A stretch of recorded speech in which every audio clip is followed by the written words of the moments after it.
Whispers in the dark. It was an ordinary autumn evening at the old countryside house, hidden deep inside the forest. John had inherited the place from his late father. Tonight, for the first time in years, he decided to explore the cellar.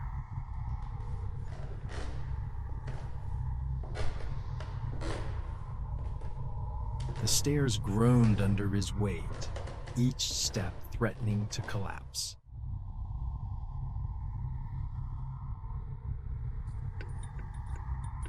A single dusty light bulb flickered above him, casting more darkness than light.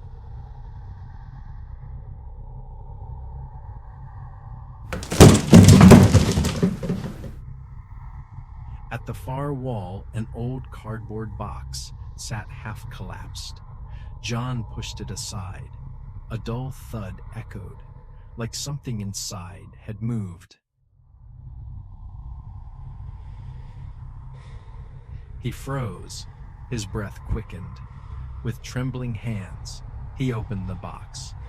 Inside were only VHS tapes, coated in thick dust. He exhaled in relief. Most were neatly labeled Christmas 1996, birthday, wedding.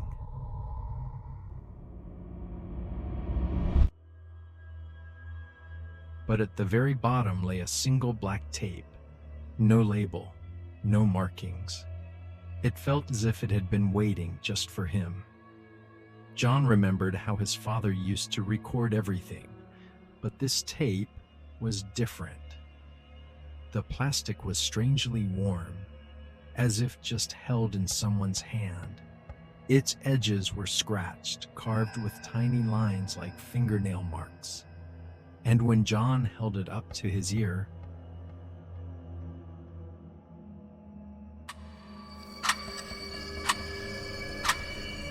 it ticked like a heartbeat.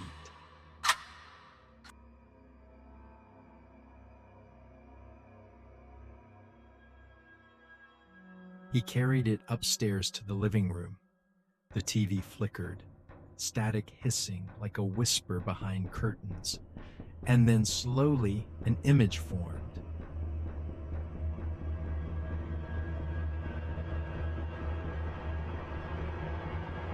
A church.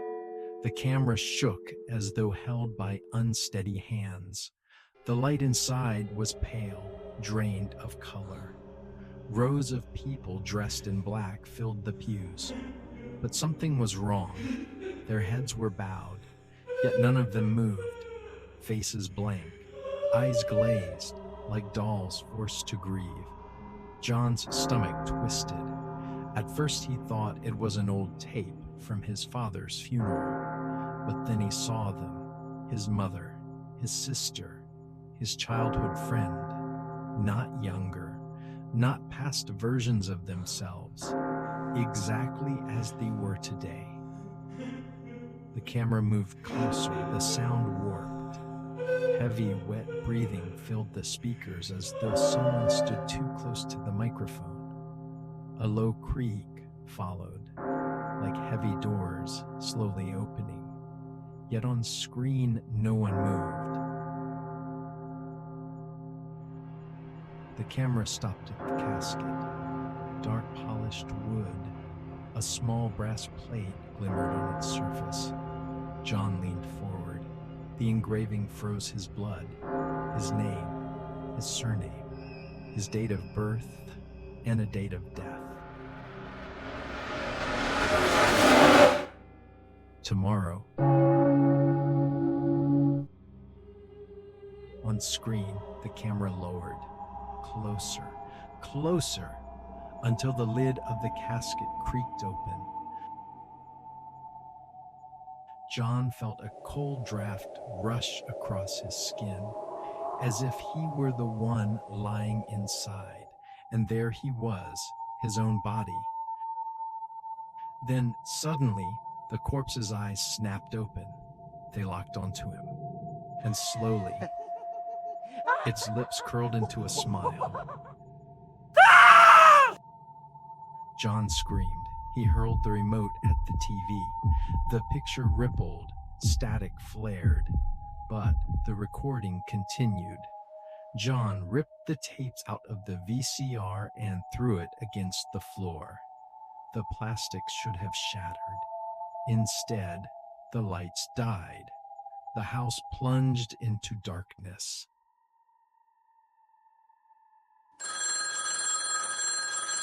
And then, silence. The phone rang. John lifted the receiver with shaking hands.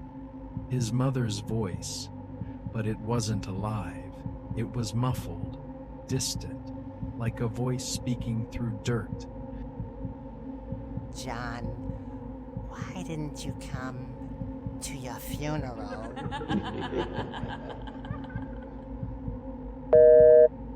The line went dead. The TV downstairs flickered back on. The tape was inside the VCR again, though he had thrown it away. New scratches carved into its black plastic. Play me again. For a moment, silence. The house was so still he could hear his own heartbeat pounding in his ears. He didn't move. He couldn't.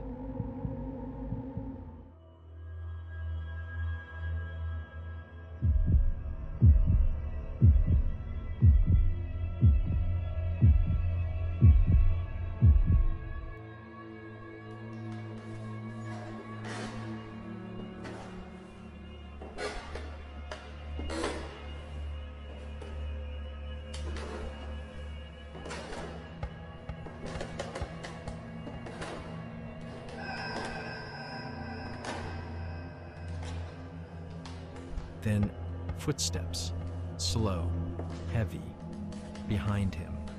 Each step pressed into the floorboards with a dull groan, then drawing closer and closer. John's throat tightened. His body refused to turn. The darkness thickened, pressing in from every corner. The footsteps stopped.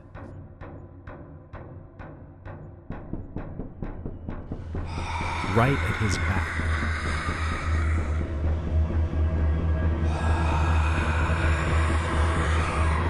A breath, hot, damp air, brushed against his ear. And then a whisper.